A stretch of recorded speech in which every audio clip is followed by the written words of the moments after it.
আপনার এই ছোট্ট অবুজ ছেলেটাই আগামী দিনের শায়েখ আহমদুল্লাহ হবে। আপনার হেফজখানায় পড়া ওই ছোট্ট ছেলেটাই আগামী দিনের আল্লামা মামুনুল হক হবে। আপনার ওই ছেলেটা আমির হামজা হবে, আব্দুল হাই সাইফুল্লাহ হবে। এভাবে বড় বড় আলেম হবে, তারা যুগশ্রেষ্ঠ আলেম হবে। সেই একদিন এই বাংলাদেশের পার্লামেন্টে যে বক্তব্য দিয়ে যশোরের পক্ষে কথা বলবে। আপনি জানেন না, কাউকে ছোট করবেন না, আপনি ওর কনফিডেন্স আপনি কমাবেন না, আপনি কমাতে পারেন না। প্যান্ডেলে আমার যে মা বোনেরা আছেন, ছেলে মেয়েদেরকে কখনো ছোট করে কথা বলবেন না। ও যে কোথায় যাবে আপনি জানেন না, আপনি মা হয়ে তাকে সাহস দিবেন, তার কল্পনার জগৎটাকে সাজাতে তাকে উৎসাহিত করবেন, ঠিক কিনা বলেন? আর আমার প্যান্ডেলের আমার প্রিয় শ্রদ্ধাশীলা মায়েরা বোনেরা, আপনারা তো আরো দামি সম্পদ। বিশ্বনবী বলেন, আর দুনিয়া কুল্লুহা মাতা। আল্লাহ আল্লাহ আল্লাহ, বিশ্বনবীর কথার ওজন দেখেন। আর দুনিয়া কুল্লুহা মাতা ওয়া খায়রু মাতা'আদ দুনিয়াল মারআতুস সালিহা। বিশ্বনবী বলেন, দুনিয়ায় যা দেখো সব আল্লাহর দেওয়া অ্যাসেট, মানে সম্পদ। আর এত অ্যাসেটের ভিড়ে সবচেয়ে শ্রেষ্ঠ সম্পদ হচ্ছে নেককার নারী। সুবহানাল্লাহ। ভাইয়েরা, বোনের সাথে খারাপ আচরণ করো না, সন্তান মায়ের সাথে খারাপ আচরণ করো না। আমাদের মায়েরা আমাদের asset, they are our priceless asset. কারণ এই মায়েদের পেটে এসেছে আল্লাহর ওলিরা, এই মায়েদের পেটে এসেছে খান জাহান আলী, এই মায়ের পেটে এসেছে শাহজালাল ইয়ামানি, এই মায়ের পেটে এসেছে আল্লাহর সব নবীরা। নাকি নবীরা আকাশ থেকে ধপ করে জমিনে নেমে আসছে? মায়ের পেটে আসছে। এই মায়ের পেটগুলো খনি। আমার সম্মানিতা মায়েরা বোনেরা, নিজেকে ইসলাম দিয়ে সাজান, নিজেকে ইসলাম দিয়ে সাজান, নিজেকে পবিত্র রাখুন, নিজের আব্রু ঈমান ইজ্জতের হেফাজত করুন, কোরআন পড়ুন, সুন্নাহ পড়ুন। আপনি জানেন না আপনার গর্ভে কে আসছে, কোন ক্ষণজন্মা পুরুষকে আল্লাহ তাআলা আপনার গর্ভে পাঠাবে, আপনি জানেন না। মায়েরা, নিজেদেরকে পবিত্র রাখুন, ইসলাম চর্চা করুন, কোরআন চর্চা করুন, নৈতিকতা দিয়ে নিজেকে সাজান। যশোরের জেনজি, নিজেদেরকে প্রস্তুত রাখো আগামীর বাংলাদেশের জন্য। নৈতিকতা, মোরালিটি, ভ্যালিউজ দিয়ে নিজেকে সাজাও, ইসলাম দিয়ে নিজেকে সাজাও। কারণ আগামীর বাংলাদেশ ইসলামের বাংলাদেশ। বাংলাদেশের আসল পরিচয় ইসলাম। বাংলাদেশের আসল পরিচয় কি? সবাই বলে না। বাংলাদেশের আসল পরিচয় কি? এই ইসলাম নিয়ে আমরা সংসদ ভবন সাজাবো, রাজি আছি না নাই? শেকড় ভুলে যাওয়া যাবে না। আমরা ধাপে ধাপে শারিয়া আইনের দিকে যাব ইনশাআল্লাহ, কিন্তু জঙ্গিবাদ দিয়ে নয়, কট্টরপন্থা দিয়ে নয়। আমরা ইন্টেলেকচুয়ালি, গ্রাজুয়ালি, ধাপে ধাপে শারিয়া আইনের দিকে মুভ করবো ইনশাআল্লাহ। বলো লিল্লাহি তাকবীর। এদেশের আসল পরিচয় সবাই বলে না, আওয়াজ করে, এদেশের আসল পরিচয়। এদেশে আজান শুনে সূর্য ওঠে শহর গ্রামে, এদেশে আজান শুনে সূর্য ডুবে সন্ধ্যা নামে, এদেশে সকল কাজে সবাই বলে বিসমিল্লাহ, এদেশে ভালো কিছু দেখে শুনে হাসি মুখে সবাই বলে মাশা আল্লাহ, সুবহানাল্লাহ সুবহানাল্লাহ সুবহানাল্লাহ সুবহানাল্লাহ সুবহানাল্লাহ সুবহানাল্লাহ সুবহানাল্লাহ সুবহানাল্লাহ। ও নবীন তরুণ, তোমার কিসের এত ভয়? জেনে রেখো বাংলাদেশের আসল পরিচয়। বাংলাদেশের আসল পরিচয় ইসলাম। আওয়াজ তুলে বলো, আসল পরিচয় কি? এদেশে পরস্পরে দেখা হলে দেয় সালাম, এদেশে আমজনতার হৃদয় জুড়ে পাক কালাম, ঠিক না? এদেশে বিপদ এলে সর্বজনে সর্বক্ষণে দোয়া পড়ে ইন্না লিল্লাহ সুবহানাল্লাহ সুবহানাল্লাহ সুবহানাল্লাহ সুবহানাল্লাহ। এদেশে আজান শুনে সূর্য ওঠে শহর গ্রামে, এদেশে আজান শুনে সূর্য ডুবে সন্ধ্যা নামে, এদেশে সকল কাজে সবাই বলে বিসমিল্লাহ, এদেশে ভালো কিছু দেখে শুনে হাসি মুখে সবাই বলে মাশা আল্লাহ সুবহানাল্লাহ। আওয়াজ করে সুবহানাল্লাহ সুবহানাল্লাহ সুবহানাল্লাহ সুবহানাল্লাহ। সবাই একসাথে সুবহানাল্লাহ সুবহানাল্লাহ সুবহানাল্লাহ সুবহানাল্লাহ। এদেশের আসল পরিচয় কি? আওয়াজ করে বলতে ভয় লাগে। এদেশের আসল পরিচয় কি? ইসলাম দিয়ে আমাদের সংসদ ভবন চলুক, আমরা চাই কি চাই না? বঙ্গভবনে লা ইলাহা ইল্লাল্লাহর পতাকা উড়ুক, আমরা চাই কি চাই না? প্রতিটি জেলা অফিসে, ডিসি অফিসে লা ইলাহার পতাকা ঝুলুক, আমরা চাই কি চাই না? কারা কারা চাই হাত তুলে আল্লাহরে দেখায়।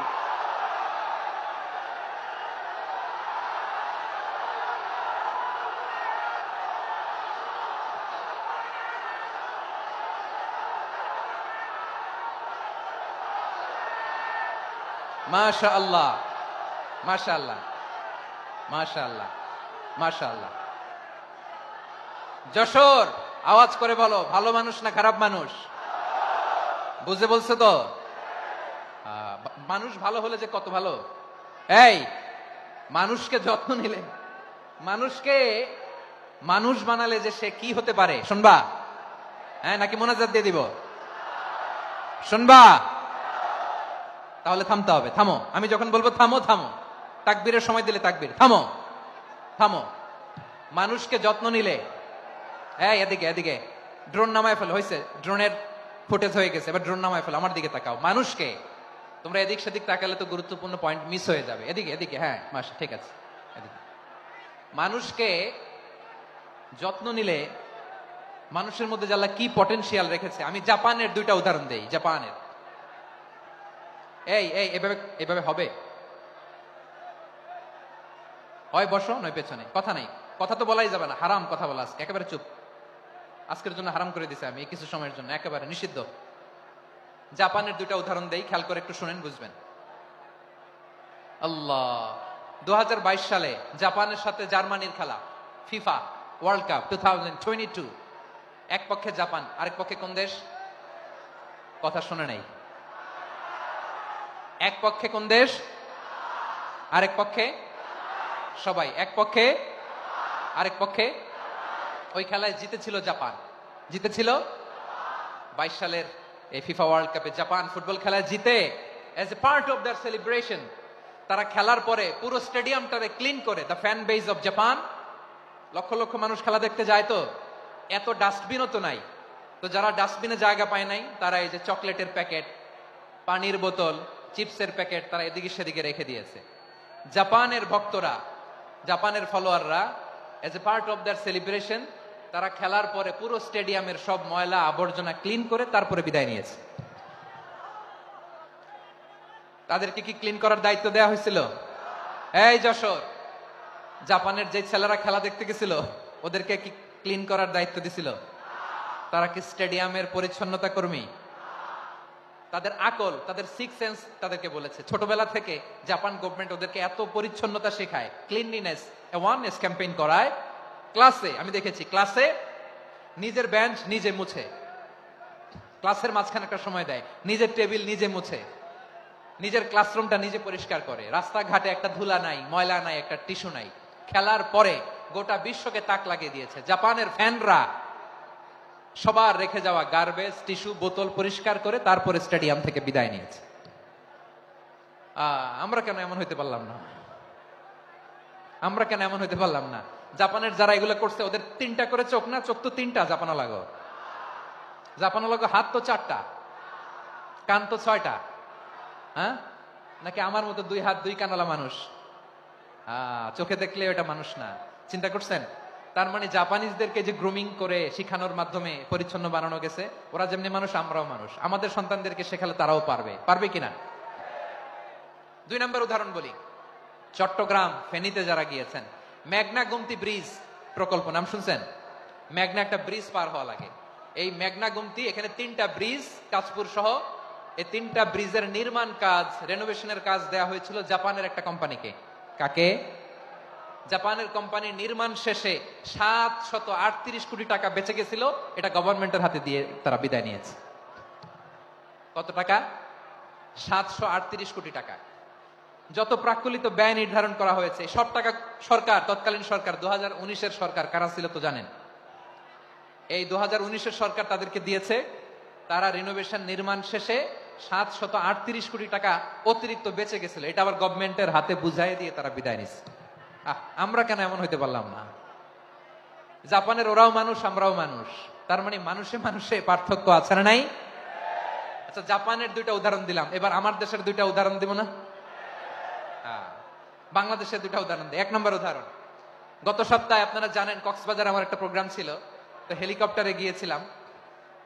ফেনী জেলা যখন পার হচ্ছি আমি দেখলাম 3টা উইন্ড মিল ছিলেন তো, বিশাল পিলার, 3টা-4টা পাখা থাকে, বায়ু বিদ্যুৎ কেন্দ্র, বাংলাদেশের প্রথম বায়ু বিদ্যুৎ কেন্দ্র এটা, মুহুরী প্রজেক্ট বলে এটা সম্ভবত, মুহুরী প্রজেক্ট।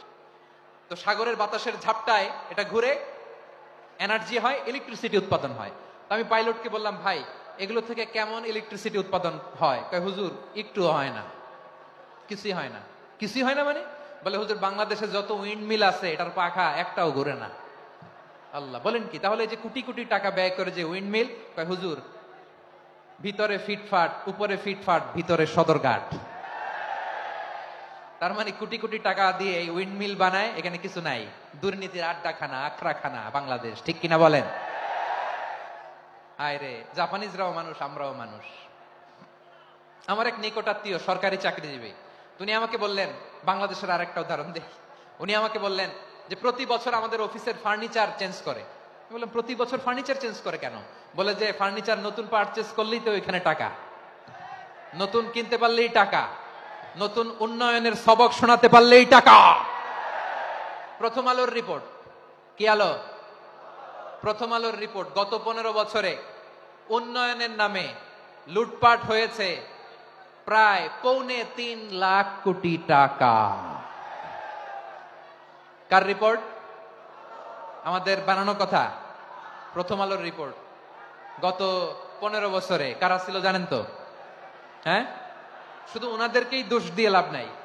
স্বাধীনতার পর থেকে শুধু শাসকের হাত বদল হয়েছে, আমরা কিছু পাই নাই, ঠিক কিনা বলেন?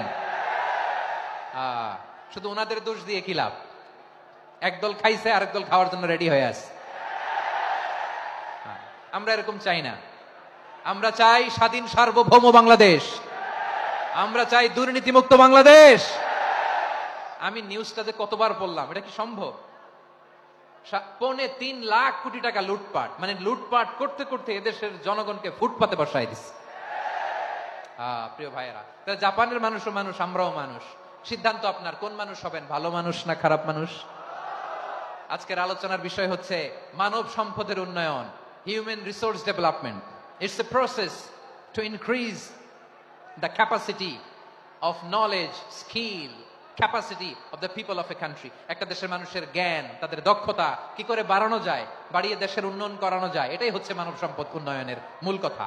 তাহলে মানব সম্পদ হচ্ছে একটা দেশের সবচাইতে শক্তিশালী পুঁজি। প্রাকৃতিক সম্পদ, খনিজ সম্পদের চেয়েও দামি হচ্ছে মানব সম্পদ। আমার প্রিয় যশোর, প্রাকৃতিক সম্পদ, খনিজ সম্পদের চেয়ে দামি সম্পদ কি সম্পদ? আল্লাহ তাআলা দয়া করে আমাদেরকে এই মানব সম্পদ দিয়েছেন। আসুন আমাদের এই মানুষগুলোকে আমরা সোনার মানুষ বানাই। রাজি আছেন তো সবাই? রাজি আছেন? মানুষ পারে না এমন কোনো কিছু নাই, চাইলে সব পারে। এজন্য মানুষকে তারবিয়া দিতে হবে, যথাযথভাবে তাদেরকে গড়তে হবে। আসুন আমরা সিরাতের আয়নায় বিশ্বনবীর জীবনী থেকে দেখি তিনি কিভাবে হিউম্যান রিসোর্সকে ম্যানেজ করতেন। যদি আপনাদের সময় হয়, 2-1টা উদাহরণ দিয়ে আজকে আমি আমার আলোচনার বিদায় নিব। হবে? সময় হবে কয়েক মিনিট? হ্যাঁ, শান্ত থাকবেন তো? শান্ত থাকবা? হ্যাঁ, ঠিক আছে। এই ধাক্কার মধ্যে ঢুকছে, এবার মজা বুঝতেছো তো? হ্যাঁ, মানা করছিলাম না? ঠিক আছে, টের পাও। হ্যাঁ, ঠিক আছে। যে আওয়াজ করবে আমি ওকে দেখতেছি, কে কে আওয়াজ করে দেখতেছি। শেষ কথা, শেষের দিকে চলে আসছি। বিষ্ণু ইসলাম কিভাবে হিউম্যান রিসোর্সকে ম্যানেজ করতেন, মজার কথা আছে কয়েকটা, বলে বিদায় নিব। বিশ্বনবী কিভাবে এই মানব সম্পদকে ম্যানেজ করতেন। বিশ্বনবী, he was a very good talent hunter, চৌকস ট্যালেন্ট হান্টার ছিল। কার মধ্যে কি ট্যালেন্ট আছে দেখলেই বুঝে ফেলতেন। সুবহানাল্লাহ পড়বেন না? কি নবী আমরা পেয়েছি! He was a very good talent hunter. আমার নবী, তিনি চৌকস ট্যালেন্ট হান্টার ছিলেন। কার মধ্যে কি প্রতিভা বের করতেন, ওই প্রতিভাকে ইসলামের কল্যাণে কাজে লাগাতেন। সুবহানাল্লাহ বলেন। যাকে যেই জায়গায় সেট করলে ভালো হবে তাকে ওই জায়গায় সেট করতেন। কয়েকজন সাহাবীর জীবনী শোনাই। আবু মাহজুরা রাদিয়াল্লাহু তাআলা আনহু, মক্কার মুয়াজ্জিন, আগে ছিল মুশরিক, পরে হয়েছে মুমিন। উনি কিভাবে মুমিন হইলেন এই ঘটনাটা একটু আপনাদের শোনাতে চাই। তা আপনাদের তো সময় নাই হাতে। হ্যাঁ, সময় আছে? এই যে এই জেনজি এই জেনজি শেষ করে দিল আজকের প্রোগ্রামটা। 1 ঘন্টা ধাক্কা ধাক্কি করে কেমনে দাঁড়ায় আছে আমি বুঝলাম না।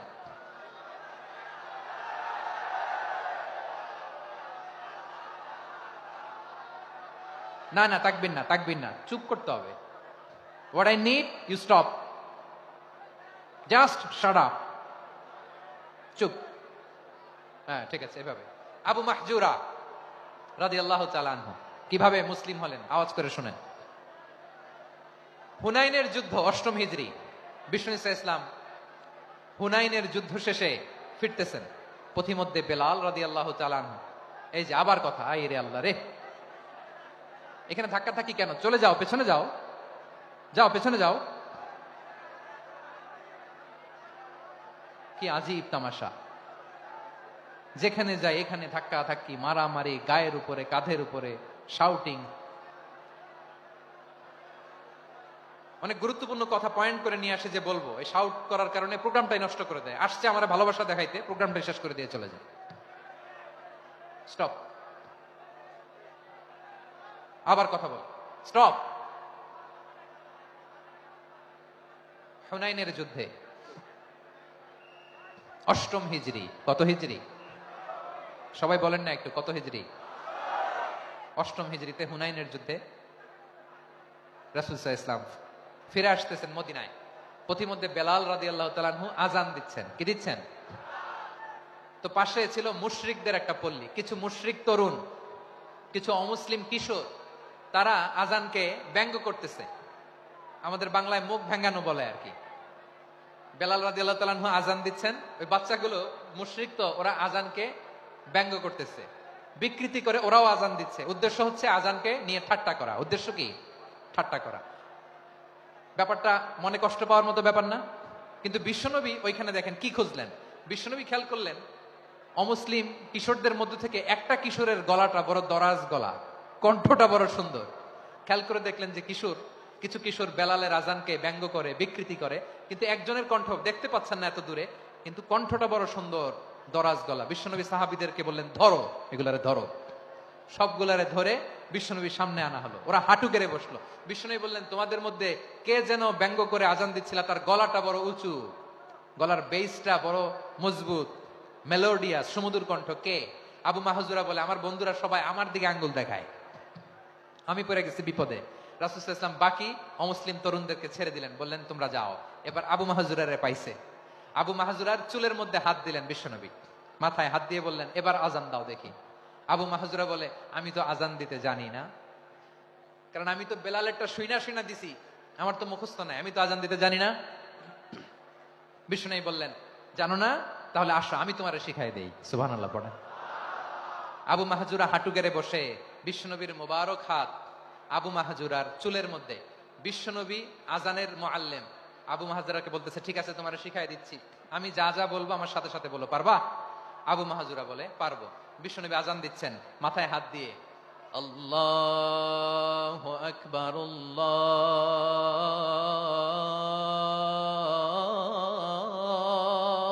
আকবার।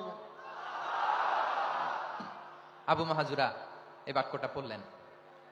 বিশ্বনবী দ্বিতীয় বাক্য পড়তে আরম্ভ করলেন, আল্লাহু আকবার, আল্লাহু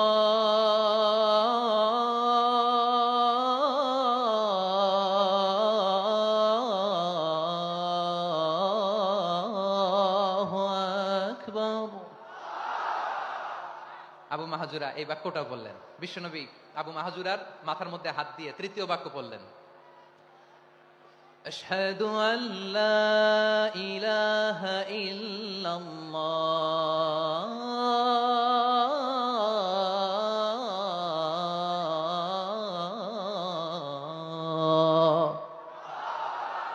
আবু মাহজুরা তৃতীয় বাক্য পড়লেন। বিশ্বনবী একটা বাক্য পরে আবু মাহজুরা পরে, বিশ্বনবী পরে আবু মাহজুরা পরে। আবু মাহজুরা কিন্তু অমুসলিম, মুশরিক। আবু মাহজুরা বলে, এক একটা বাক্য পড়ি আমার কলিজাটা গলে ঠান্ডা হয়ে যায়। এতদিন মোহাম্মদকে গালি দিতাম, এখন মোহাম্মদ আমার মাথায় যখন হাত রাখছে আমার সারা শরীর ঠান্ডা হয়ে গেছে। বিশ্বনবী আযান শিখাচ্ছেন, একটা একটা বাক্য পড়ে আবু মাহজুরাও পড়ে, বিশ্বনবী পড়ে, আবু মাহজুরাও পড়ে। পুরো বাক্যগুলো যখন শেষ, আযান শেষ, আবু মাহজুরাও যখন পুরো আযান পড়লেন, আবু মাহজুরা বললেন, এতদিন মোহাম্মদের চেহারা দেখলে আমার ঘৃণা লাগতো, আজ থেকে মোহাম্মদের চেহারার চেয়ে প্রিয় চেহারা আমার কাছে নাই। আবু মাহজুরা বললেন, ও মুহাম্মদ, আজানের বাক্য তো আপনি আমারে শেখালেন, এখানেই শেষ করবেন না, আপনি আমারে পড়ায় দেন লা ইলাহা ইল্লাল্লাহু মুহাম্মাদুর রাসূলুল্লাহ সাল্লাল্লাহু আলাইহি ওয়াসাল্লাম। বিশ্বনবীর সাথে দাঁড়িয়ে উনি শাহাদা পড়ে মুসলমান হয়ে গেলেন। এবার আবু মাহজুরা বলে, ইয়া রাসূলুল্লাহ, ইয়া হাবিবাল্লাহ, আমি মুমিন হয়েছি, মুসলমান হয়েছি, আপনার কাছ থেকে আজান শিখার সৌভাগ্য আমি লাভ করেছি গো নবী। আমার কণ্ঠের বড় তারিফ করেছেন আপনি, আমার আজানকে আপনি পছন্দ করেছেন। একটা জিনিস আপনার কাছে চাই, আপনি আমাকে মক্কার মসজিদুল হারামের মুয়াজ্জিন হিসেবে অ্যাপয়েন্ট করে দেন। বিষ্ণু ইসা ইসলাম বললেন, যাও আবু মাহজুরা, আমি তোমাকে পৃথিবীর শ্রেষ্ঠতম মসজিদ মক্কার মসজিদুল হারামের মুয়াজ্জিন হিসেবে অ্যাপয়েন্ট করে দিলাম। দেখছেন কিভাবে ট্যালেন্ট হান্টিং করতে হয়, কিভাবে হিউম্যান রিসোর্স মানব সম্পদকে ব্যবহার করতে হয়। আসছিল আজানকে ভেঙাইতে, আসছিল কেন? আজানকে ব্যঙ্গ করার জন্য, বিকৃত করার জন্য। আজানকে বিকৃত করতে যে ইসলামের সবচেয়ে শ্রেষ্ঠ মসজিদের মুয়াজ্জিন হয়ে গেল। পড়েন সুবহানাল্লাহ। হযরত আবু মাহজুরা রাদিয়াল্লাহু তাআলা আনহু ওনার এই সুললিত কণ্ঠ ব্যবহার করে মসজিদুল হারামে এত সুন্দর করে আল্লাহু আকবার বলে আজান দিতেন, মানুষগুলোর, মুসল্লিগুলোর, মক্কাবাসীর হৃদয়কে তিনি বিগলিত করে দিতেন। মানুষের হৃদয়কে ঠান্ডা হয়ে যেত। শুধু এখানেই শেষ না আমার যশোরের ভাইয়েরা। বিশ্বনবী যখন সাইয়েদনা আবু মাহজুরা রাদিয়াল্লাহু তাআলা আনহুকে আজান শিখাচ্ছিলেন, বলেন তো বিশ্বনবীর হাতটা কোথায় ছিল? আবু মাহজুরার মাথার সামনে, এই চুলের উপরে ছিল।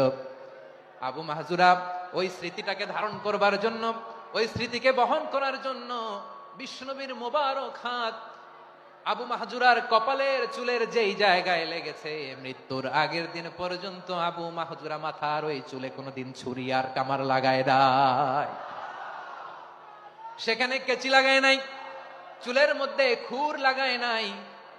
আবু মাহজুরা ডান দিকের চুল কাটতো, বাম দিকের চুল কাটতো, পেছনের চুল কাটতো, সামনের চুল কাটতো না। আবু মাহজুরা রাদিয়াল্লাহু তাআলা আনহুর সামনের চুলগুলো বড় হতে হতে যখন এত বড় হয়ে যায়, তিনি চুলগুলো পেঁচিয়ে মাথার মধ্যে রাখতেন। তারপরে তিনি পাগড়ি পরতেন। সবাই জিজ্ঞেস করতো, আবু মাহজুরা, এটা আবার কেমন স্টাইল? দেখতে তোমার কি বিদঘুটে লাগে? কেমন অড লাগে? কেমন খারাপ দেখা যায়? মক্কায় এমন কোন মানুষ তো দেখি নাই, ডানে চুল কাটে, বায়ে চুল কাটে, পেছনে চুল কাটে, সামনে কাটে না। ওরে আবু মাহজুরা, কেমন দেখা যায় তোমারে? তুমি সামনের চুল কাটো না কেন? আবু মাহজুরা বলে, আমি হাঁটু গেড়ে পেয়ারা নবীর সামনে বসেছিলাম, আমার এই মাথার চুলের মধ্যে মুবারক হাত লাগিয়ে বিশ্বনবী নিজে আমাকে আজানের প্রতিটা বাক্য শিক্ষা দিয়েছেন। বিশ্বনবীর মুবারক হাত, পবিত্র হাত আমার মাথার চুলের যে জায়গায় লেগেছে, আমি চাই ওই চুলগুলা নিয়ে আমি আমার কবরের ভিতরে যাব। সাইয়েদনা আবু মাহজুরা রাদিয়াল্লাহু তাআলা আনহু ইন্তেকালের আগের পর্যন্ত মাথার সামনের চুলগুলা কাটে নাই। মাথার সামনের চুল তিনি কাটেন নাই। সুবহানাল্লাহি বিহামদি। কেমন ভালোবাসতেন বিশ্বনবী সাহাবীদেরকে, সাহাবারা কেমন ভালোবাসতেন বিশ্বনবীকে। সামনের চুলগুলো বড় হতে হতে এত বড় ছিল, পেঁচিয়ে রেখে পাগড়ি পরতেন, কাটতেন না। নবীর হাত লেগেছিল। সুবহানাল্লাহ পড়েন। তাহলে what is the lesson? Moral of the story কি? মোরাল অফ দ্য স্টোরি হচ্ছে, আসছিল আজানকে ব্যঙ্গ করার জন্য, বিকৃত করার জন্য, হয়ে গেল মসজিদুল হারামের মুয়াজ্জিন। দেখেন বিশ্বনবী একটা খারাপ সিচুয়েশনের মধ্যে থেকে কি ভালো জিনিস বের করে আনলেন। আমি যে শুরুতে বলেছি কিভাবে তিনি হিউম্যান রিসোর্সকে ডেভেলপ করেছেন, ম্যানেজ করেছেন। তিনি যে চৌকস ট্যালেন্ট হান্টার ছিল, দেখেন সবার মধ্যে থেকে এর বাছাই করে মুয়াজ্জিন বানাই দিয়েছেন। সুবহানাল্লাহ পড়েন। তার মানে এই না সবাইরে ধরে ধরে উনি মুয়াজ্জিন বানাইছেন। যার যেই ট্যালেন্ট আছে তাকে ওই কাজে অ্যাসাইন করেছেন। যার যেই প্রতিভা আছে তার প্রতিভাকে ইসলামের কাজে লাগিয়েছেন। সুবহানাল্লাহ পড়েন। যায়েদ বিন সাবিত রাদিয়াল্লাহু তাআলা আনহু নাম শুনেছেন? যশোর কথা বেরোয় না। যদি জিজ্ঞাসা সালমান খানের নাম শুনছেন, সবাই হাত তুলবে, জি হুজুর শুনছি, মানে সব দেখা শেষ। সালমান খান, আমির খান, অমুক খান, সব খান মুখস্থ, কিন্তু যায়েদ বিন সাবিতের নাম মুখস্থ নাই মুসলমানদের। যে সাহাবী মাথার সামনের চুল কাটে নাই, মসজিদুল হারামের মুয়াজ্জিন বানাইছেন বিশ্বনবী, সাহাবীর নাম কি? খায়া ফেলাইছে, স্লোগানের সাথে খায়া ফেলাইছে। আবু মাহজুরা, কি নাম?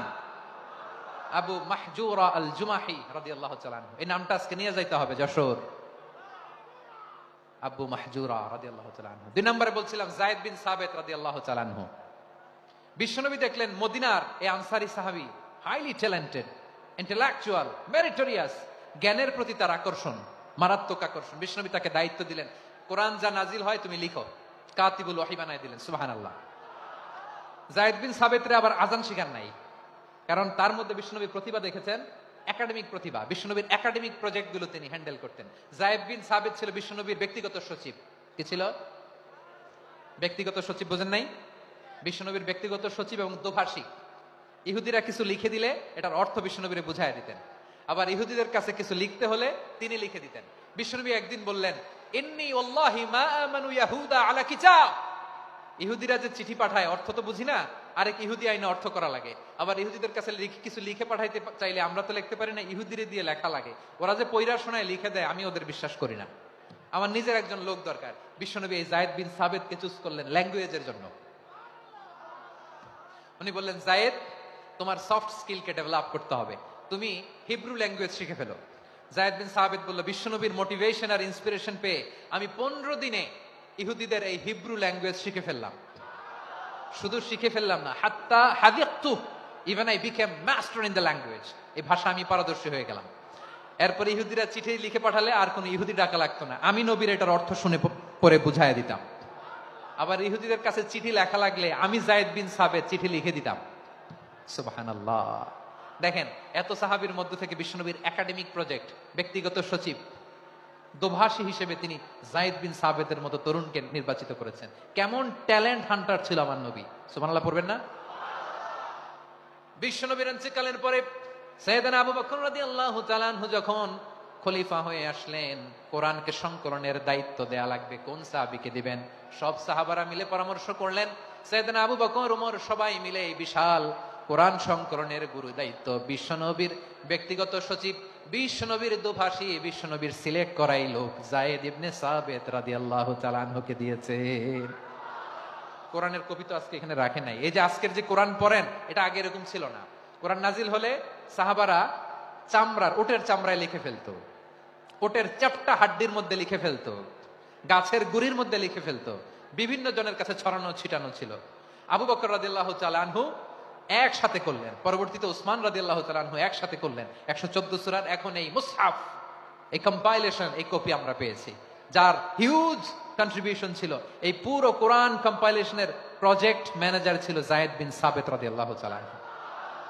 কোরআন কম্পাইলেশনের প্রজেক্ট ম্যানেজার। দেখেন, ওনারে মাথায় হাত দিয়ে আজান শিখায় নাই। সুবহানাল্লাহ কইবেন না? তাহলে প্রথম সাহাবী আবু মাহজুরাকে মুয়াজ্জিন বানাইলেন, যায়েদ বিন সাবিতকে ব্যক্তিগত সচিব আর দোভাষী বানালেন, মুসআব ইবনে উমাইর রাদিয়াল্লাহু তাআলা আনহুকে ইসলামের প্রথম অ্যাম্বাসেডর বানালেন। তাহলে তৃতীয় নাম্বার একজন সাহাবীর নাম বলছি, মুসআব ইবনে উমাইর। মুসআব, কি নাম? নামটা কেমন লাগে? এই কয়েকজনের ভাল লাগে, বাকিদের ভাল লাগে না? ভাল লাগে? এই এই আর কয়েকটা মিনিট দেওয়া যাবে না আমাকে আল্লাহর রাস্তে? হ্যাঁ, ঠিক আছে। আমি তোমাদেরকে ভালোবাসা দেখাবো, দোয়া করবো, যদি চুপ থাকো, একেবারে চুপ, কষ্ট সহ্য করো, বাকিরা যা সওয়াব পাবে তোমরা ডবল পাবা, যেহেতু কষ্ট বেশি, কিন্তু চুপ। 3 নাম্বার সাহাবীর নাম মুসআব। এই ধাক্কাধাক্কি কেন? ধাক্কাধাক্কি কেন রে ভাই? না না না, এরকম হইলে আসবো না যশোর, আমি আর আসবো না। হয় পিছনে চলে যাও, নাহলে চুপ, ধাক্কাধাক্কি নেই। 3 নাম্বার সাহাবীর নাম মুসআব। কি নাম? He was the first ambassador in Islam.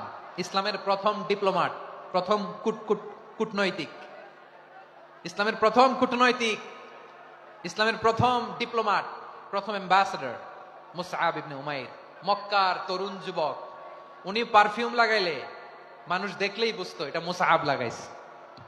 এমন ড্যাশিং ফেসের ছিল, এমন স্মার্ট ড্যাশিং ফেস, এমন পার্সোনালিটির মানুষ ছিল মুসআব রাদিয়াল্লাহু তাআলা আনহু। কারণ যিনি ইসলামের স্পোকম্যান হবেন, মুখপাত্র হবেন, তার স্মার্ট হওয়ার দরকার আছে না নাই?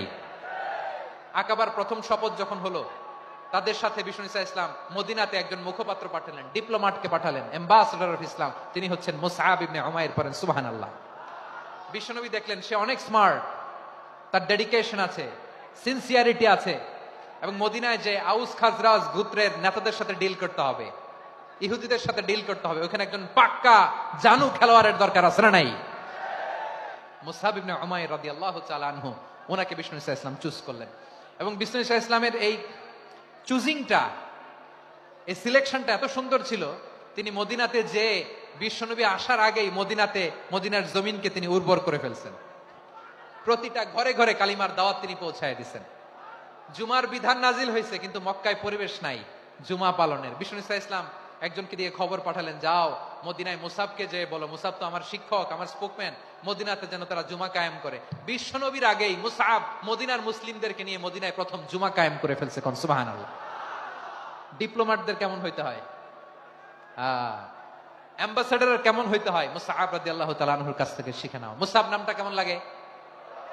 যশোর যাদের সন্তান হবে, ছেলে সন্তান, আমার রাস্তায় পাইলে সবাই জিজ্ঞেস করে, হুজুর একটা নাম দেন, আমার ছেলে হবে। যশোরবাসীর জন্য আমি একটা নাম দিয়ে দিলাম, নাম রাখতে হবে মুসআব। কি নাম? নামটা যাদের ভাল লাগে, ছেলে সন্তান অনাগত আসবে, মনে চাইলে নাম রেখে দিবেন মুসআব রাদিয়াল্লাহু তাআলা আনহুর নামে মুসআব। তাহলে মুসআব রাদিয়াল্লাহু তাআলা আনহুকে বিশ্বনবী ল্যাঙ্গুয়েজ শিখান নাই, সফট স্কিল শিখান নাই। যায়েদ রাদিয়াল্লাহু তিনি হিব্রু ল্যাঙ্গুয়েজ শিখেছেন, সুরিয়ানি শিখেছেন, কিন্তু মুসআবকে তিনি বানিয়েছেন the spokesman of Islam, the first diplomat, the ambassador of Islam. সুবহানাল্লাহ পড়বেন না? আব্দুল্লাহ ইবনে আব্বাস রাদিয়াল্লাহু তাআলা আনহু বিশ্বনবীর কাজিন, চাচাতো ভাই। আবার মাইমুনা রাদিয়াল্লাহু তাআলা আনহু, মাইমুনা নবীর স্ত্রী, তিনি ছিলেন আব্দুল্লাহর আপন খালা। তো নবীর বউ যদি ওনার খালা হয়, নবী তার কি বুঝে নাই, নবী তার কি খালু। তাহলে সম্পর্ক অনেক গভীর, কাজিন আবার খালু। ছোট্ট মানুষ, তাই রাতে মাঝে মাঝে ঘরে থাকতো। বিশ্বনবী দেখলেন আব্দুল্লাহ যেহেতু আমার ঘরে ঢুকতে পারে, আব্দুল্লাহরে এই উম্মতের বড় শিক্ষাবিদ বানাইতে হবে। কথা বোঝে নাই? আব্দুল্লাহকে কি বানাইতে হবে? শিক্ষাবিদ, এডুকেটর অফ দিস উম্মাহ, এই উম্মার শিক্ষাবিদ বানাইতে হবে। তাই আব্দুল্লাহ ইবনে আব্বাসকে বিশ্বনবী হাতে কলমে শিক্ষা দিয়েছেন। আহারে, আর এরপরে যে কি ভাষা আসবে তোমাদের জন্য আমার মুখ থেকে আমি নিজেও জানি না। 1 ঘন্টা যাবত ধাক্কা ধাক্কি মারামারি। তো আসতে বলছে কে তোমাকে? পেছনে চলে যাও, জায়গা না পেলে। পুরো প্রোগ্রামটাই নষ্ট করে দিল। জি, আমার দিকে তাকান, আমি শেষ করে দিচ্ছি। হবে না, ইন্টেলেকচুয়াল আলোচনা এখানে হবে না, আমি বুঝতে পারছি, আমি শেষ করে দিচ্ছি। আব্দুল্লাহ ইবনে আব্বাস রাদিয়াল্লাহু তাআলা আনহু, মনোযোগ দিয়ে কয়েকটা মিনিট শুনুন, আমি এখনই শেষ করে দিচ্ছি। এরপর আওয়াজ করবে, এই যে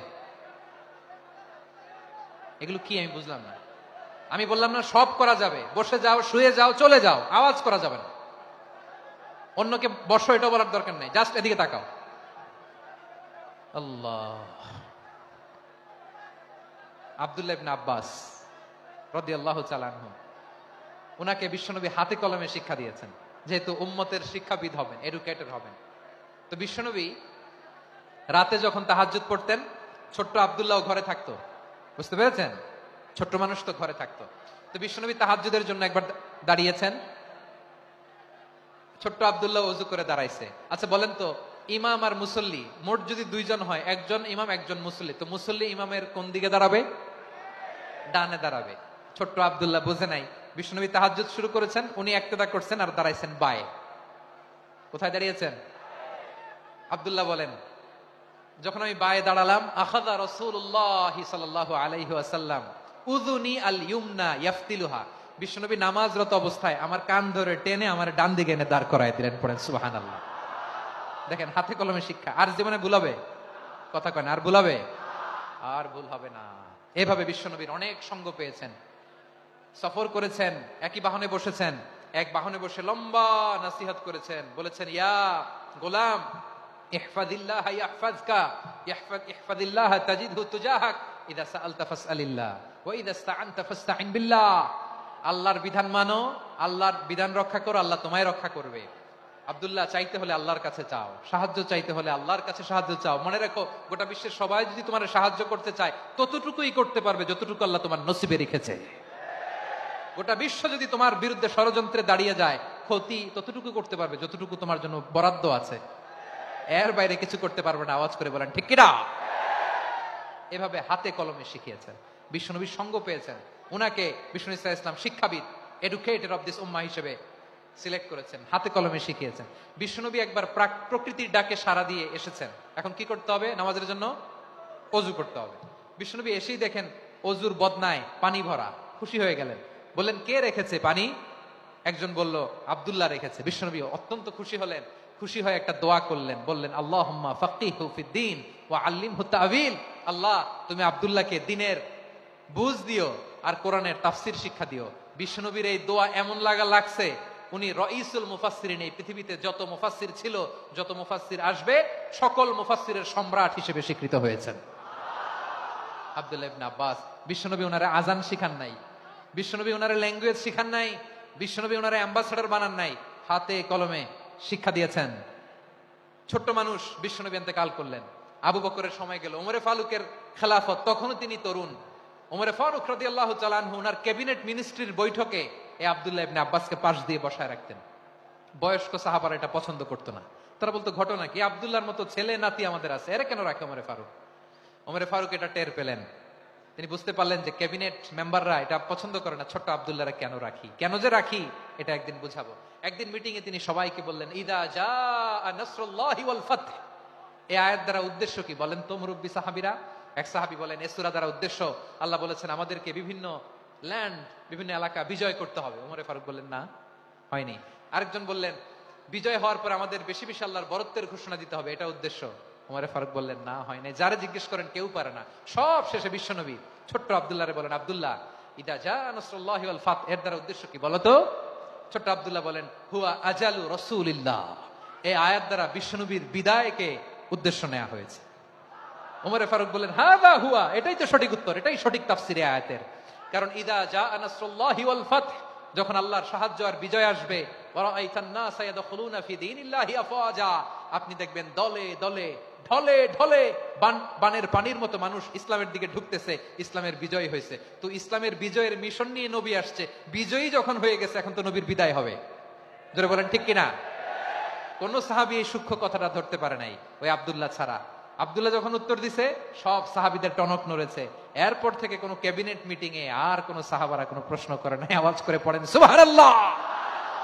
বিশ্বনবী আব্দুল্লাহ ইবনে আব্বাসকে দ্য এডুকেটর অফ দ্য উম্মাহ, উম্মার শিক্ষাবিদ হিসেবে গ্রহণ করেছেন। আওয়াজ করে পড়তে হবে আল্লাহু আকবার। সাহাবীদের নামগুলো মনে থাকবে? এক নম্বরে আবু মাহজুরা, মুয়াজ্জিন বানাইছেন। যায়েদ ইবনে সাবিত, দোভাষী, ট্রান্সলেটর অফ প্রফেট, এবং তিনি ছিলেন বিশ্বনবীর ব্যক্তিগত সচিব। Musab ibn Umair, the first ambassador and diplomat of Islam. Abdullah ibn Abbas, এই উম্মার সবচেয়ে বড় এডুকেটর, শিক্ষাবিদ। আরেকজন ছিল আব্দুল্লাহ ইবনে মাসউদ রাদিয়াল্লাহু তাআলা। দুই আব্দুল্লাহ, আব্বাস গেল, আরেকজন হচ্ছে মাসউদ। মক্কার তরুণ, ছাগল পালতো মুশরিকের। বিশ্বনবী আর আবু বকর রাদিয়াল্লাহু তাআলা আনহু একবার গেলেন, যে দেখে এই তরুণ দাঁড়ায় আছে। বিশ্বনবী বলেন আমি খুব ক্ষুধার্ত, তোমার কাছে কি দুধ আছে ছাগলের? আব্দুল্লাহ ইবনে মাসউদ বলে আছে। ওয়ালাকিন আনা মু'তামান, কিন্তু যে দুধ আছে এটা আমানতের, আমি দিতে পারবো না। বিশ্বনবী এইটা শুনেই তারা টার্গেট করে ফেলছে। আনা মু'তামান, দুধ আছে কিন্তু এটা আমার মালিকের, আমি তো দরদ দেখাই আমার মালিকের দুধ, আপনি পথিক, আপনারা দিতে পারি না। বিশ্বনবী টার্গেট করে ফেলছেন, এরে আমার কাজে লাগাইতে হবে। বিশ্বনবী বলেন আচ্ছা ঠিক আছে দুধ দিও না, কিন্তু এমন ছাগি আছে কিনা যেই ছাগির সাথে কোনো ছাগলের মিলন হয় নাই, তার ওলানে দুধও আসে নাই, বাচ্চাও নাই, এরকম ছাগির থেকে যদি আমি দুধ খাই তাহলে তো সমস্যা নাই। বলতেছে এরকম ছাগির থেকে দুধ খাইলে সমস্যা নাই, কারণ এরকম ছাগির ওলান থেকে দুধ আসবেও না। বলতেছে ঠিক আছে এরকম একটা ছাগি নিয়ে আসো। নিয়ে আসা হলো। বিশ্বনবী বিসমিল্লাহ বলে ওই ছাগির ওলানে হাত দিলেন। হাত দিতে দেরি, পুরো ওলানটা দুধে ভরে যেতে দেরি হয় না। বিশ্বনবী আর আবু বকর রাদিয়াল্লাহু তাআলা আনহু দহন করে পেট ভরে খেলেন। এই দৃশ্য আব্দুল্লাহ ইবনে মাসউদের হৃদয়ে দাগ কাটলো। এই মুজিজা দেখে তিনি বললেন আশহাদু আল্লা ইলাহা ইল্লাল্লাহ ওয়া আশহাদু আন্না মুহাম্মাদুর রাসূলুল্লাহ। তিনি ষষ্ঠ মুসলিম ছিলেন, 6 নম্বর মুসলমান। ওনাকে টার্গেট করে বিশ্বনবী দেখলেন এমন ইন্টেলেকচুয়াল ব্রেন, উনি সূক্ষ্ম সূক্ষ্ম জিনিস বুঝে বেশি, ফিকহি জ্ঞান ওনার মধ্যে বেশি। বিশ্বনবী ওনাকে কোরআনের জ্ঞান শিক্ষা দিতে লাগলেন। উনি বিশ্বনবী সবার কাছে কোরআন শোনায়, কিন্তু বিশ্বনবী নিজে আব্দুল্লাহ ইবনে মাসউদের কাছ থেকে কোরআন শুনতো। বিশ্বনবী একবার বললেন ইকরা আলাইয়া ইয়া মাসউদ, ইবনে মাসউদ একবার শোনাও তো কোরআন দেখি। আব্দুল্লাহ ইবনে মাসউদ বলে আকরাউ আলাইকা ওয়া আলাইকা উনজিল, নবী আপনার উপর কোরআন নাজিল হয় আর আমি আপনার সামনে কোরআন পড়বো। বিশ্বনবী বললেন ইন্নী উহিব্বু আন আসমাআহু মিন গায়রি, আমি নিজে পড়তে যেমনি ভালোবাসি অন্যে পড়ুক আমি শুনবো, এটাও আমি ভালোবাসি। সূরা নিসা তিনি তেলাওয়াত করে শুনিয়েছেন। এমন সূক্ষ্ম সূক্ষ্ম বিষয় বিশ্বনবী উনাকে ধরিয়ে দিয়েছেন, উনি হয়ে গিয়েছেন আব্দুল্লাহ ইবনে আব্বাস হয়েছেন রাইসুল মুফাসসিরিন, উনি হয়ে গিয়েছেন ফাকিহুল উম্মাহ। উনার চাইতে বড় ফকি এই পৃথিবী আর দেখবে না, চিল্লায় বলেন সুবহানাল্লাহ। উনি বলতেন ওয়াল্লাহি ওয়াল্লাহি ইল্লাযী লা ইলাহা গায়রু মা উনজিলাত সূরাতুন ইল্লা ওয়া আনা আ'লামু আইনা উনজিলাত ওয়া ফিমা উনজিলাত। বিশ্বনবী এমন ভাবে কোরআনের দার্স আমাকে দিয়েছেন, কোরআনে যত সূরা নাজিল হয়েছে যেখানে নাজিল হোক না কেন আমি জানি এটা কোথায় নাজিল হয়েছে এবং কোন প্রেক্ষাপটে নাজিল হয়েছে। এমন একটা সূরা নাই যে সূরার কোথায় নাজিল হয়েছে আমি মাসুদের জানা নাই, কোন প্রেক্ষাপটে নাজিল হয়েছে আমার জানা নাই। এরকম ঘটবে না, চিল্লায় বলেন আল্লাহু আকবার। এই আব্দুল্লাহ ইবনে মাসউদ রাদিয়াল্লাহু তাআলা ওমর ফারুকের সময় কুফার চিফ জাস্টিস ছিলেন। কুফা নগরীর চিফ জাস্টিস, চিফ জাস্টিস বুঝেন নাই? বিচারপতি। কি ছিলেন? সবাই বলে নাই কি ছিলেন? বিচারপতি ছিলেন। এবং ওনার যে ফিকহি জ্ঞানের ধারা, এটাই আলকামা, ইব্রাহিম আন-নাখাই, হাম্মাদ ইবনে সুলাইমান হয়ে ইমাম আবু হানিফা পর্যন্ত পৌঁছেছে। এবং ওনার ফিকহি জ্ঞানের ধারাই হানাফি মাযহাবে অ্যাকসেপ্ট হয়েছে। আজও এগুলো হানাফি মাযহাবে চর্চিত হয়। হানাফি মাযহাবের সব ফিক আব্দুল্লাহ ইবনে মাসউদের ফিকহি জ্ঞানের ধারা থেকে নেওয়া হয়েছে, চিল্লায় পড়েন সুবহানাল্লাহ। তাহলে উনাকে বিশ্বনবী বানিয়েছেন জুরিস্ট, আইনবিদ, ফাকিহ। উনারে আজান শিখান নাই। হিউম্যান রিসোর্স ডেভেলপমেন্ট কিভাবে করবেন, মানব সম্পদের উন্নয়ন কিভাবে করতে হয়, কিভাবে যার যেখানে প্রতিভা কাজে লাগাতে হয় উনি দেখিয়েছেন। সুবহানাল্লাহ পড়বেন না? খালিদ বিন ওয়ালিদ নাম শুনছেন? কে কে শোনেন নাই হাত তোলেন। কি ছিলেন? বীর যোদ্ধা ছিলেন খালিদ বিন ওয়ালিদ। কিন্তু তিনি ইসলাম ধর্ম গ্রহণ করেছেন অনেক দেরিতে, 8ম হিজরিতে। তার মানে 8ম হিজরির আগে উনি মুশরিকদের পক্ষে লড়াই করেছেন। ওনার হাতে কত মুসলিম সাহাবী যে নিহত হয়েছে হিসাব নাই। বিষ্ণুনবী টার্গেট করে রাখছে, তুমি আমাদের মুসলিমদের এত ক্ষতি করলা, তুমি যখন মুসলমান হবা তোমার দিয়ে আমি এমন কাম করামু যে এটা আর কেউ করতে পারবে না। সুবহানাল্লাহ নাই? যশোর ক্লান্ত হয়ে গেছে।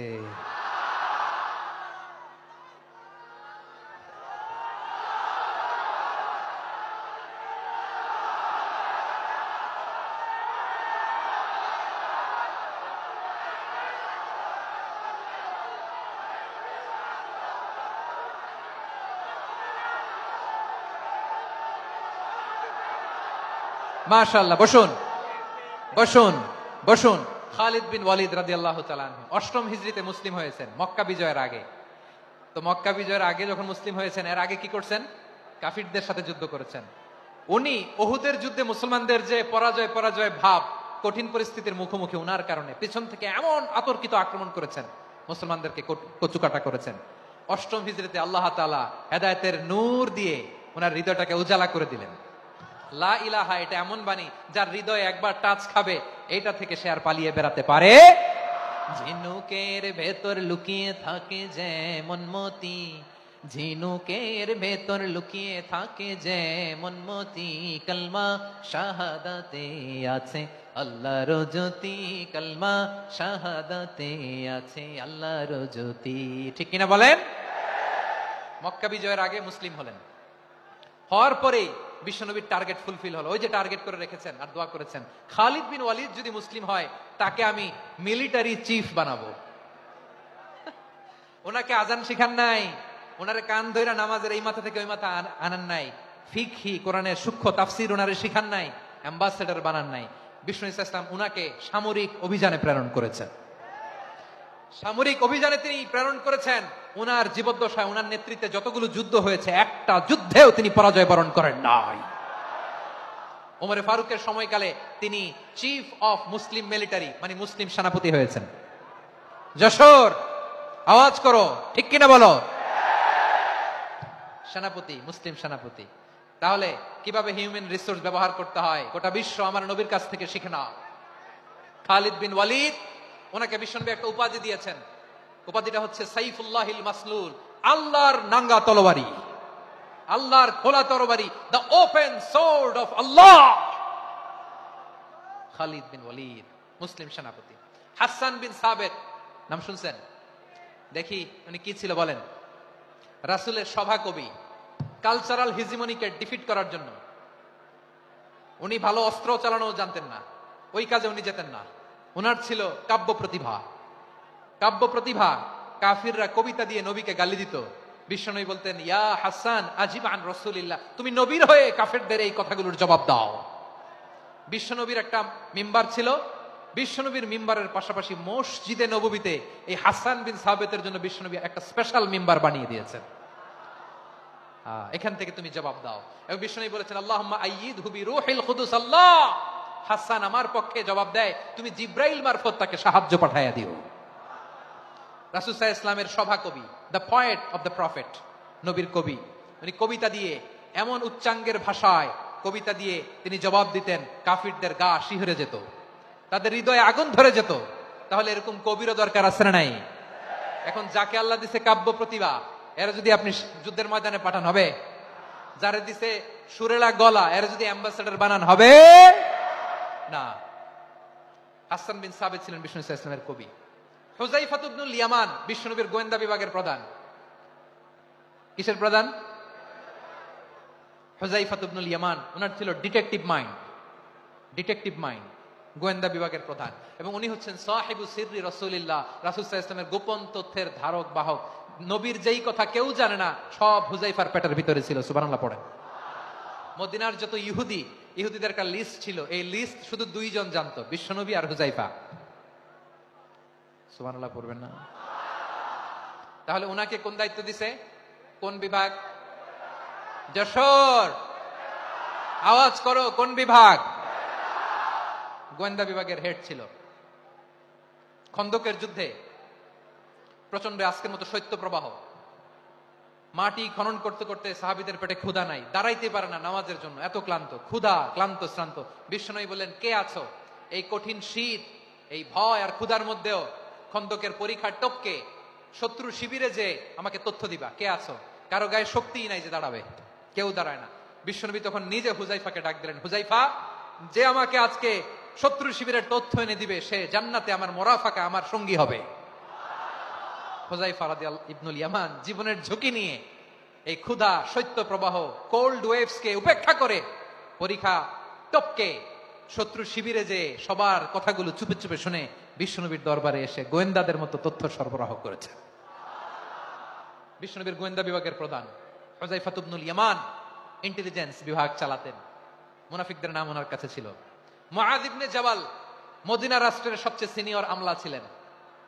আমলাতন্ত্র চিনেন তো? প্রশাসনিক কাজ যারা চালায়, অ্যাডমিনিস্ট্রেশন বুঝেন না? The department of administration. মদিনার রাষ্ট্রের সিনিয়র আমলা মুআয ইবনে জাবাল মুতাখাসসিসুন ফিল হালাল ওয়াল হারাম, হালাল হারামের স্পেশালিস্ট ছিলেন। বিশ্বনবী উনাকে ইয়ামানের গভর্নর করে পাঠাইছেন। বলেছেন, ইন্নাকা তা'তি কওমান আহলা কিতাব, এমন গোষ্ঠীর কাছে যাবা এরা ইহুদি নাসারা, আগে শাহাদা পড়লে এরপরে নামাজের দাওয়াত দিও, নামাজ পড়লে যাকাতের দাওয়াত দিও। গভর্নরের অ্যাটিটিউড যেমন থাকে তেমন অ্যাটিটিউড ধরে রেখো। সুবহানাল্লাহ পড়েন। তাহলে মুআয ইবনে জাবালকে দিয়ে বিশ্বনবী কবিতা লেখায় নাই, চিঠি লেখায় নাই, আজান দেওয়ায় নাই। সুবহানাল্লাহ পড়বেন না? সব শেষ সাহাবী বলি আবু হুরায়রা রাদিয়াল্লাহু তাআলা, নাম শুনছেন? বিড়ালের বাবা। কি করতেন? খালি হাদিস মুখস্থ করতেন। উনি বলতেন, আলজামু রাসূলুল্লাহ আলা মিলই বাতনি, আমার শুধু পেটের ক্ষুধার বন্দোবস্ত হইলে আমি নবীর সঙ্গ ছাড়তাম না। আমার আনসার সাহাবারা ক্ষেত খামারের কাজ করতো, আমার মুহাজির সাহাবারা ব্যবসা করতো, আর আমি নবীর সাথে সাথে থাকতাম। শুধু সকাল বিকাল দুই বেলা যদি আমার খাবারের বন্দোবস্ত হয়, আমি আর নবীর লক ছাড়ি না। সুবহানাল্লাহ কইবেন না? 5374টা হাদিস তিনি বর্ণনা করেছেন। সবচেয়ে বেশি হাদিস বর্ণনাকারী সাহাবী।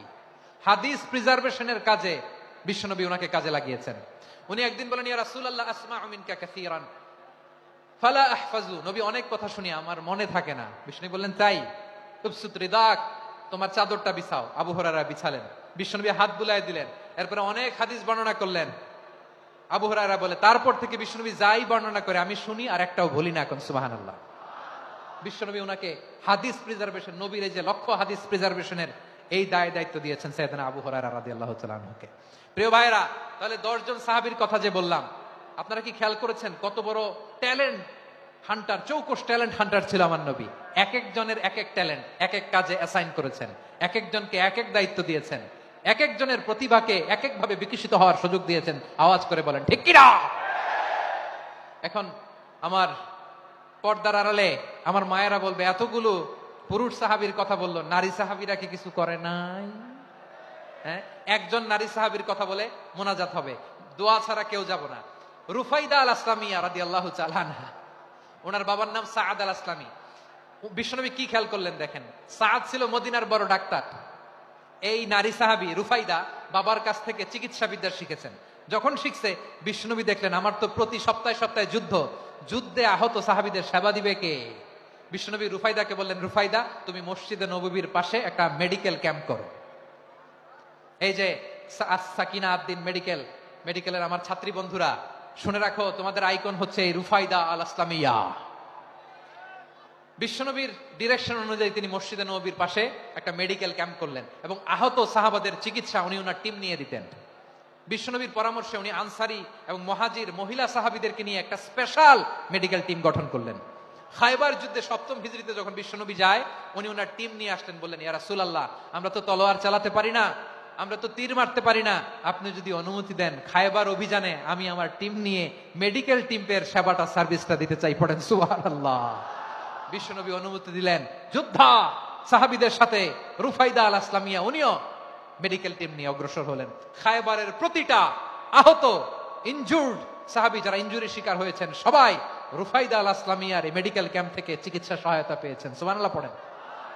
দেখেন কিভাবে বিশ্বনবী ট্যালেন্ট বাছাই করতেন। আপনি অবাক হবেন, বাহরাইনের মেডিকেল ইউনিভার্সিটিতে রুফাইদা আল আসলামিয়া মেডিকেল প্রাইজ অ্যাওয়ার্ড প্রতি বছর দেয়া হয়।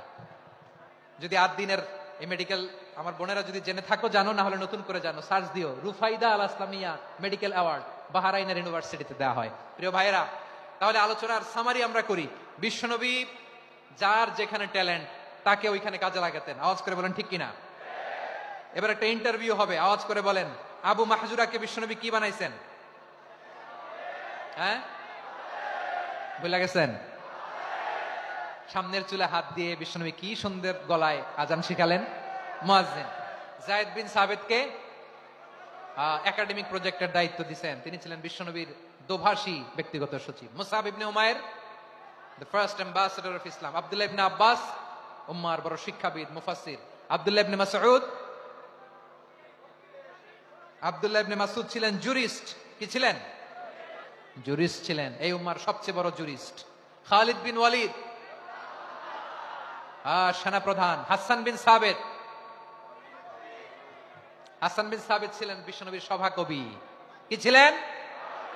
বিশ্বনবীর সভাকবি ছিলেন।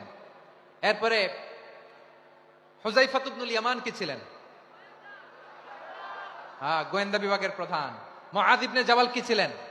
সিনিয়র আমলা, ইয়ামানের গভর্নর। আবু হুরায়রা রাদিয়াল্লাহু তাআলা আনহু হাদিস প্রিজার্ভেশনের কাজ করেছেন।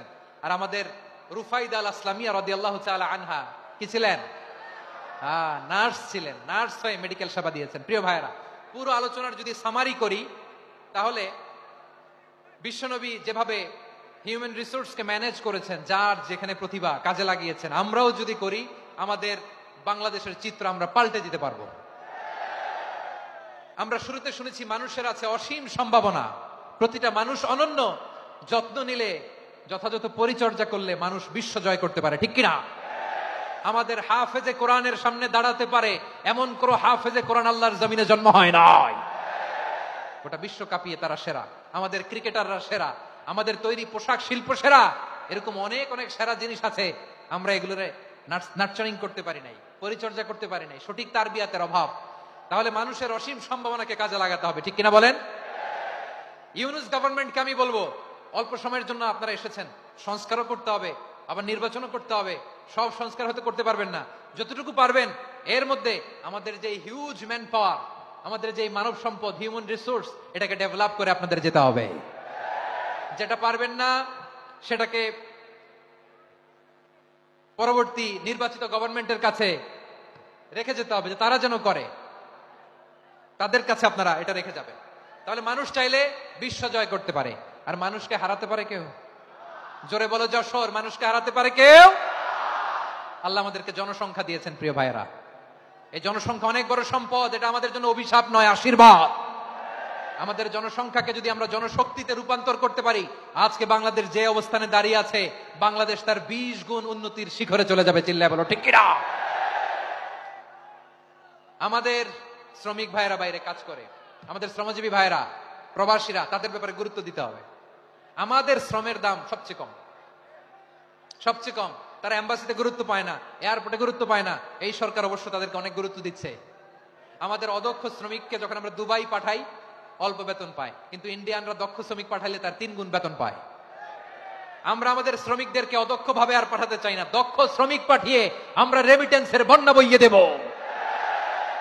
আমাদের শ্রমিকদের পাঠানো রেমিটেন্সের টাকায় সচল থাকে আমার দেশের অর্থনীতির চাকা। তাদেরকে সবচেয়ে গুরুত্ব দিতে হবে। আমরা পেয়েছি ফ্রিডম ফাইটার, মুক্তিযোদ্ধা, আর আমার প্রবাসী ভাইরা হচ্ছে রেমিটেন্স ফাইটার। জোরে বলো ঠিক কিনা? তাহলে আমাদের এই জনশক্তিকে জনসম্পদে ট্রান্সফর্ম করতে হবে, ঠিক কিনা বলেন? সরকার জনগণকে এভাবে পলিশ করতে হবে। মা বাবারা ছেলে মেয়েদের মধ্যে কার কোন যোগ্যতা তাকে ওইভাবে কাজে লাগাতে হবে। সবার এ প্লাস পাওয়ার কোনো দরকার নাই। আমাদের দেশে একটা টেন্ডেন্সি আছে, পরীক্ষায় এ প্লাস না পাইলে তুই কি করলি, পাশের বাড়ির ছেলে এ প্লাস পাইছে, যা ওর পা ধোয়া পানি খা। কি খা? আমি ভাবছি যে পা ধোয়া, এ প্লাস পাওয়া ছেলেদের পা ধোয়া পানির একটা পানির ব্র্যান্ড বানাইতে হবে। এরকম লেখা থাকবে, এ প্লাস পাওয়া ছেলেদের পা ধোয়া পানি। খাওয়া নাই, এগুলার খাওয়া নাই। ওরে আল্লাহ এ প্লাস পাওয়ার জন্য বানাইছে, আর আপনার ছেলেকে এই এ প্লাস গুলারে নিয়ন্ত্রণ করার জন্য আল্লাহ বানাইছে। ওকে দিয়ে আল্লাহ কি করবে আপনি জানেনই না। একটা এ প্লাস, একটা এ গ্রেড একটা মানুষের জীবনকে ঠিক করে দিতে পারে না। আপনার ছেলেকে আল্লাহ অন্যদিকে যোগ্যতা দিয়েছে। ওদের মনোবল ভাঙবেন না, খবরদার, খবরদার। ছেলে মেয়েদের মনোবল ভাঙবেন না। যাকে দিয়ে যেটা হবে তাকে দিয়ে সেটা করতে হবে, তার প্রতিভাকে সেভাবে কাজে লাগাতে হবে। তাহলে বাংলাদেশ, আমাদের এই জনসংখ্যা জনসম্পদে রূপান্তরিত হবে। আমাদের সরকারের তত্ত্বাবধানে আমাদের 18 কোটি জনগণ দক্ষ জনশক্তিতে রূপান্তরিত হোক। আমরা চাই কি চাই না? আমরা ভালো মানুষ, শ্রেষ্ঠ মানুষ হতে চাই কি চাই না? ওই জাপানিজদের মতো সৎ, ওই ইউরোপিয়ানদের মতো কালচার, আমাদেরকে আল্লাহ তাআলা কোরআন সুন্নাহ অনেক কিছু দিয়েছেন। যেহেতু বর্তমানে আমরা দেখছি তারা সৎ, তাদের মধ্যে ভ্যালু আছে, সেগুলো আমাদের মধ্যে আনার দরকার আছে না নাই? আর ইসলাম দিয়ে আমাদের জীবনকে সাজাতে হবে, ইসলাম দিয়ে আমার পরিবারকে সাজাতে হবে। ইসলাম থেকে, কোরআন থেকে প্রেসক্রিপশন না নিলে জীবন সুন্দর হবে না। কোরআন থেকে প্রেসক্রিপশন না নিলে সমাজ সুন্দর হবে না। কোরআনের প্রেসক্রিপশন না মানলে রাষ্ট্র সুন্দর হবে না। কোরআনের প্রেসক্রিপশন অ্যাপ্লাই না করলে শুধু দুর্নীতি দমন কমিশন দিয়ে দুর্নীতি বন্ধ করা যাবে না। এজন্য কোরআনের আইন আমরা চাই কি চাই না? প্রিয় ভাইয়েরা, হিউম্যান রিসোর্স ডেভেলপমেন্ট, মানব সম্পদের উন্নয়ন, আমাদের সরকার যেন এদিকে নজর দেয়। আমরা যেন এই ব্যাপারে যত্নবান হয়ে উঠি। যাকে আল্লাহ যে যোগ্যতা দিয়েছে, এই যোগ্যতা দিয়ে আমরা যেন ইসলামের জন্য, দেশের জন্য কাজ করি। আমরা যেন আমাদের স্কিল ডেভেলপ করি, আমাদের পটেনশিয়ালকে ডেভেলপ করি। মোরালিটি, ভ্যালিউজ নিয়ে শাইখ আহমদুল্লাহ আলোচনা করেছেন, এগুলো দিয়ে যেন আমরা আমাদেরকে সাজাই। আল্লাহ তাআলা আমাদের দেশকে তুমি নিরাপদ করো, আমরা পড়ি আমিন। আল্লাহ আমার 18 কোটি জনগণকে তুমি জনশক্তিতে রূপান্তরিত করো, আমিন। আল্লাহ আমরা হাতে হাত রেখে, কাঁধে কাঁধ মিলিয়ে ভাই ভাইয়ে যেন এই দেশকে গড়তে পারি, আল্লাহ তুমি তৌফিক দান করো, আমরা পড়ি আমিন। আমার প্রিয় মহিউদ্দিন ভাই বলেছেন, হুজুর এমন একটা ঘোষণাপত্র দিয়ে যাবেন আজকের এই ঐতিহাসিক যশোরের প্রোগ্রামে, যেটা গোটা বাংলাদেশে মানুষ এটার উপর আমল করে। আমি যে কথাটা বলেছি এটাই, আসুন আমরা আমাদের জনসংখ্যাকে জনসম্পদে ট্রান্সফর্ম করি। আমাদের জনসংখ্যাকে আমরা যেন জনশক্তিতে রূপান্তরিত করি। জনসংখ্যাকে ট্রান্সফর্ম করে জনশক্তি দিয়ে আমরা যেন আগামীর বাংলাদেশ, স্বাধীন বাংলাদেশ 2.0 কে গড়ে তুলি। আল্লাহ তাআলা আমাদের সবাইকে কথাগুলো বোঝার, আমল করার তৌফিক দান করুন। এই জেনজি, ক্ষমা করে দিও আমাকে, অনেক ধমক দিছি, বকা দিছি। আল্লাহ তোমাদেরকে করুক, কবুল করুক, যশোরবাসীকে কবুল করুক, আদ দিনকে কবুল করুক, এই মেডিকেল কলেজকে কবুল করুক, ইসলামের জন্য বাদ ভাঙা এই জোয়ার এবং উচ্ছ্বাসকে আল্লাহ তাআলা কবুল করুক। হাযা মা ইনদি ওয়াল ইলমু ইনদাল্লাহ আলাইহি তাওয়াক্কালতু ওয়া ইলাইহি উনীব। সুবহানাকাল্লাহুম্মা বিহামদিকা আশহাদু আল্লা ইলাহা ইল্লা আনতা আস্তাগফিরুকা।